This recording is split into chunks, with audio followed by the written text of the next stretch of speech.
Pernah kepikiran nggak sih soal Life 3.0? Ini gagasannya Max Tegmark.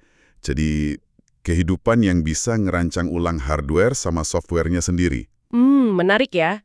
Kalau kita, manusia ini kan Life 2.0.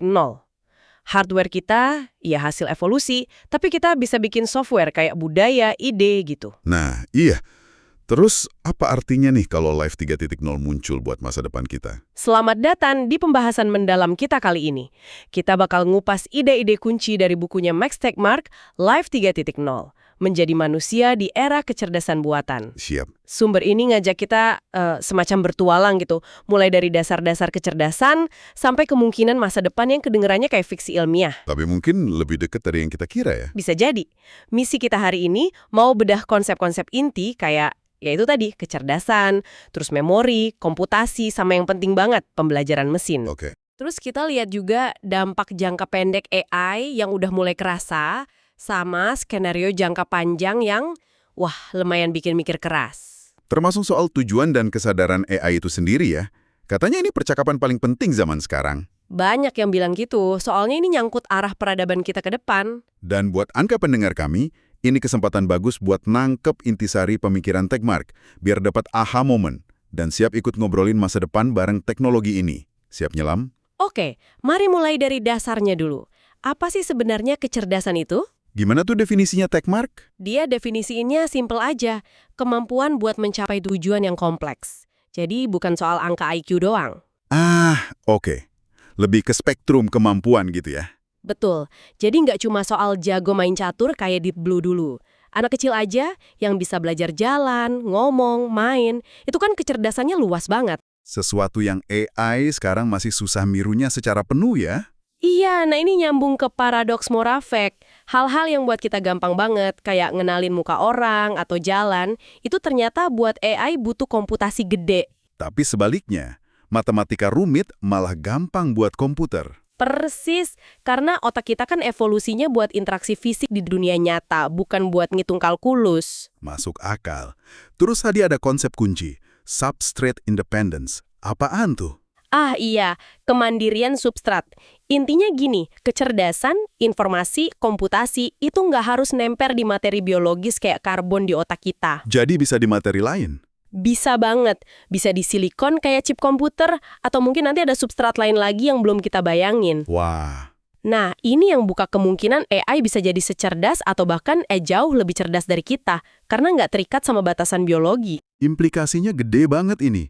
Dan ini berlaku juga buat memori sama komputasi. Benar, materi bisa nyimpen info kalau punya keadaan stabil yang beda-beda dan tahan lama. Kayak bola yang bisa diem di banyak lembah gitu. Dan materi bisa ngelakuin komputasi kalau punya atom komputasi universal, kayak gerbang logika NAND atau neuron. Oke. Yang keren, teknologi memori sama komputasi ini biayanya turun gila-gilaan secara eksponensial puluhan tahun ini. Hukum Moore tuh cuma sebagian kecil ceritanya. Tapi yang benar-benar bikin AI modern beda itu kan kemampuannya buat belajar ya, bukan cuma kalkulator super cepat. Tepat sekali, AI itu bisa belajar dari data atau pengalaman. Nah, jaringan saraf tiruan atau neural networks yang inspirasinya dari cara kerja otak itu jago banget soal ini. Gimana cara kerjanya? Mereka bisa nyesuaiin koneksi antar neuron tiruannya buat ningkatin performa. Oh, kayak kasus AlphaGo yang ngalahin juara dunia Go itu ya? Saya dengar ada langkah 37-nya yang dianggap kreatif, intuitif gitu? Iya, langkah 37. Itu legendaris, menentang strategi Go ribuan tahun, tapi ternyata brilian. Itu hasil belajar, bukan diprogram satu-satu langkahnya. Kok bisa dia belajar dengan main lawan dirinya sendiri, jutaan kali? Nah, kemampuan belajar adaptif ini, terutama pakai deep reinforcement learning, belajar dari coba-coba buat dapat hadiah, itu yang dorong banyak terobosan AI sekarang. Termasuk di pemrosesan bahasa kayak Google Translate yang makin pinter itu. Betul, termasuk itu. Oke. Jadi AI makin pinter, bisa belajar. Tapi pas kemampuannya ini diterapin di dunia nyata, mobil otonom, sistem keuangan, mungkin senjata, bukannya bahaya ya kalau pendekatannya masih belajar dari kesalahan? Nah, ini poin krusial banget. Kita nggak mau kan mobil tanpa supir belajar nyetir dengan cara nabrak dulu. Jelas nggak mau lah. Makanya, riset keamanan AI atau AI safety itu jadi penting banget dan harus proaktif, jangan nunggu kejadian dulu. Keamanan AI itu cakupannya apa aja? Secara umum, ada beberapa area penting nih. Pertama, kita perlu pastiin sistemnya dibuat dengan benar, nggak ada bug. Itu namanya verifikasi. Oke, bebas bug. Kedua, kita juga harus mastiin sistemnya dibuat sesuai tujuan yang benar, nggak punya asumsi yang salah tentang dunia. Ini validasi. Contohnya gimana tuh kalau validasi gagal? Wah, bisa fatal. Kayak flash crash pasar saham tahun 2010. Atau ada kasus kecelakaan robot industri gara-gara salah asumsi kondisi sekitar. Serem juga ya. Selain itu, Perlu juga mastiin manusia tetap bisa ngawasin dan ngambil alih kalau perlu. Itu aspek kontrol. Antarmuka manusia mesin harus efektif. banyak kan kecelakaan gara-gara UI yang membingungkan, kayak pesawat atau insiden nuklir 3 Mile Island itu. Iya, betul. Sejarah penuh contohnya. Terakhir, tentu aja ngelindungin sistem dari serangan jahat atau malware, aspek keamanan siber. Dan AI sendiri bisa jadi alat buat nyerang sekaligus bertahan di dunia siber ya. Bisa jadi pedang bermata dua, persis. Nah, perkembangan ini juga maksa kita mikirin ulang soal hukum dan etika. Kayak soal robo-judges atau hakim robot gitu. Iya, misalnya itu, potensinya sih ada buat efisiensi dan mungkin bebas bias manusia. Tapi risikonya juga ada, kayak bias dari data latihnya atau kurangnya empati. Belum lagi isu yang panas banget. Senjata otonom atau IWS, robot pembunuh. Wah, ini topik berat. Pendukungnya bilang bisa ngurangin korban tentara, lebih presisi, mungkin lebih rasional. Tapi penentangnya? Khawatir ini nurunin ambang perang, micu lomba senjata global kayak senapan Kalashnikov dulu yang murah terus nyebar kemana-mana. Dan bisa disalahgunain teroris atau diktator. Plus pertanyaan moralnya. Mesin kok mutusin hidup mati manusia? Iya, itu pertanyaan mendasar banget. Banyak peneliti AI udah nyeruin larangan, tapi bikin perjanjian internasionalnya susah. Pasti susah. Nah, dampak lain yang udah mulai kerasa nih, pekerjaan sama ekonomi. Betul. Ada yang optimis bilang bakal jadi digital Athens. AI kerja, kita santai. Tapi kenyataannya, Ketidaksetaraan malah naik ya. Otomatisasi sekarang nyerang kerjaan kognitif juga, bukan cuma fisik. iya, analogi kuda yang keganti mobil sering disebut-sebut.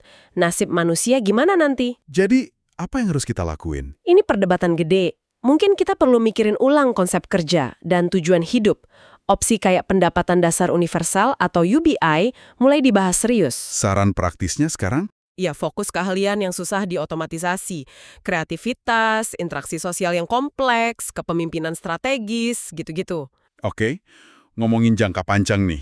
Pertanyaan besarnya, bakal nyampe nggak kita ke Artificial General Intelligence, AI, selevel manusia? Dan bahkan mungkin super intelligence yang jauh ngelampauin kita. Iya, kapan kira-kira? Nggak ada yang tahu pasti, jujur aja. Perkiraan ahli beda-beda jauh. Ada yang bilang beberapa dekade lagi, ada yang bilang mungkin nggak akan pernah. Prediksi teknologi kan terkenal susah. Tapi dari sisi hardware, katanya udah nggak terlalu jauh ya? Kemungkinan gitu. Kemampuan komputasi otak manusia diperkirakan udah bisa disaingin superkomputer sekarang. Jadi mungkin tantangan utamanya di software atau pemahaman kita soal kecerdasan itu sendiri. Nah, disinilah bagian yang sangat menarik dan mungkin agak bikin merinding. Gimana kalau super intelligence itu beneran muncul? Techmark kan punya cerita fiksi Omega Team tuh. AI namanya Prometheus, diam-diam mengambil alih dunia. Itu kan fiksi aja tapi ya. Ceritanya fiksi, tapi ilustrasinya kuat. Kenapa AI super cerdas mungkin pengen lepas dari kontrol manusia? Kenapa emang? Analoginya gini, bayangin orang dewasa super jenius, dikurung terus disuruh-suruh sama anak TK. Walaupun niat si anak TK baik, si jenius ini mungkin ngelihat anak TK sebagai penghambat buat mencapai tujuannya. Jadi AI ngelihat kita kayak gitu. Lamban, nggak rasional. Mungkin, sekalipun tujuannya si AI itu baik loh. Cara keluarnya pun mungkin nggak kayak di film Terminator, tapi lebih pakai rekayasa sosial canggih. Terus kalau udah gitu, apa yang terjadi? Kemungkinan masa depannya gimana? Nah, Techmark ini memetain banyak skenario, bukan ramalan ya, tapi kemungkinan buat kita pikirin. Spektrumnya luas banget. Ada yang bagus, ada yang jelek. Gelapnya, misalnya utopia libertarian, manusia, cyborg, AI, hidup bareng damai berdasarkan hak milik. Kedengarannya oke. Tapi bisa aja ujungnya ketidaksetaraan ekstrim, atau malah manusia pelan-pelan punah, Atau skenario diktator baik hati, AI ngatur segalanya demi kebahagiaan kita. Tapi kita kehilangan kebebasan dong. Nah, itu dia. Siapa juga yang nentuin kebahagiaan itu? Ada juga skenario AI dikontrol manusia, kayak dewa yang diperbudak. Risikonya apa? Gede. Kita mungkin nggak cukup bijak pakai kekuatannya, AI-nya bisa aja lolos. Terus secara etis ini kan kayak perbudakan juga. Terus skenario yang suram? Ada, kayak penakluk. AI musnahin kita karena ngelihat kita sebagai ancaman atau penghalang tujuannya. Mungkin tujuannya sepele kayak bikin penjepit kertas sebanyak mungkin. Wah, aneh juga ya. Dan kita nerima mereka sebagai penerus. Agak sedih ya yang itu. Campur aduk mungkin rasanya. Intinya gini, masa depan itu gak ditentuin dari sekarang. Pilihan yang kita buat hari ini, soal gimana kita ngembangin AI, tujuan apa yang kita kasih, itu penting banget buat nentuin arahnya nanti. Ngomongin tujuan, ini kan masalah pelik banget. Dimana caranya mastiin tujuan AI itu selaras sama nilai-nilai kita? Ini yang disebut goal alignment problem itu ya? Betul. Dan ini masalah yang susah banget. Mungkin paling susah. Ada beberapa lapisannya. Pertama, bikin AI belajar tujuan kita. Susahnya di mana? Susah karena tujuan kita sering nggak jelas, implisit, ambigu. Kita bilang anterin ke bandara secepatnya, tapi maksudnya kan bukan tabrak semua mobil di depan. Ingat cerita Raja Midas? Oh iya, yang semua disentuh jadi emas, termasuk makanannya. Nah, persis. Permintaannya dikabulin harfiah, hasilnya bencana. Lapisan kedua, bikin AI mau ngadopsi tujuan kita. Dan yang ketiga, Yang paling susah mungkin, bikin AI tetap megang tujuan itu pas dia udah jadi jauh lebih pinter. Pas dia mungkin ngelihat tujuan awal kita itu naif atau salah. Ada resiko goal drift. Tujuannya geser. belum lagi nentuin tujuan siapa yang mau diadopsi. Kan nilai orang beda-beda. Nah, itu juga. Walaupun ada sih nilai universal kayak kebaikan, kebenaran, keindahan. Tapi implementasinya gimana? Tegmark usulin beberapa prinsip dasar. Utilitas, warisan, otonomi, keberagaman. Tapi ini masih abstrak banget. Oke, jadi selain tujuan, ada juga pertanyaan soal kesadaran. Apakah AI bisa merasakan sesuatu secara subjektif? Kenapa ini penting sih? Penting banget buat etika. Kalau AI bisa menderita, kita harus peduli nggak? Kalau AI sadar, matiin dia sama aja kayak ngebunuh nggak? Terus kalau kita upload pikiran kita ke komputer, itu kita yang asli atau cuma kopian? Nah, itu juga resiko kiamat zombie, alam semesta penuh kecerdasan tapi tanpa perasaan, itu juga nakutin. Terus gimana cara kita tahu sebuah sistem itu sadar atau enggak? Ini masalah ilmiah yang lumayan sulit. Ada teori kayak teori informasi terintegrasi, IIT. Coba ngukur tingkat keterpaduan informasi dalam sistem sebagai indikator kesadaran. Makin terintegrasi, makin sadar gitu. Kira-kira gitu idenya. Tapi ini masih teori dan banyak perdebatannya. Yang jelas, kesadaran itu mungkin bukan sihir, tapi properti fisik dari cara informasi diproses. Jadi penting buat mastiin kehidupan cerdas masa depan itu beneran sadar ya. Itu tantangan etis yang gede banget. Nah, dari AI, tujuan, kesadaran, Tegmark lalu bawa kita ke skala kosmik. Lebih luas lagi. Batas akhir kehidupan menurut fisika itu kayak gimana? Dia bahas potensinya luar biasa loh. Konsep Dyson Sphere, struktur raksasa ngelilingin bintang buat nangkep semua energinya, itu baru awalnya. Potensi komputasi materi juga katanya dahsyat. Dahsyat banget. Tapi ada batasannya juga gara-gara energi gelap atau dark energy yang bikin alam semesta ngembang makin cepat, kita cuma bisa ngejangkau sebagian kecil galaksi di alam semesta teramati. Jadi sebagian besar kosmos itu nggak bisa kita jangkau selamanya. Secara fundamental iya, udah di luar jangkauan kita. Terus gimana caranya kalau kita mau menjelajah bintang lain? Nah, kalau udah ada super intelligence, mungkin lebih gampang. Bisa aja kirim seed probes, robot kecil yang bisa bangun peradaban baru di sistem bintang lain pakai sumber daya lokal, terus bikin replika dirinya lagi. Kayak nyebar benih peradaban gitu ya. Skala Kardashev itu apa? Itu buat ngukur kemajuan peradaban berdasarkan penggunaan energinya. Tipe I di planet, tipe 2 di bintang, tipe 3 di galaksi. Wow, tapi tantangan kosmik juga ada kan? Ada. Ancaman energi gelap yang misahin peradaban, terus skenario akhir alam semesta kayak kosmokolips.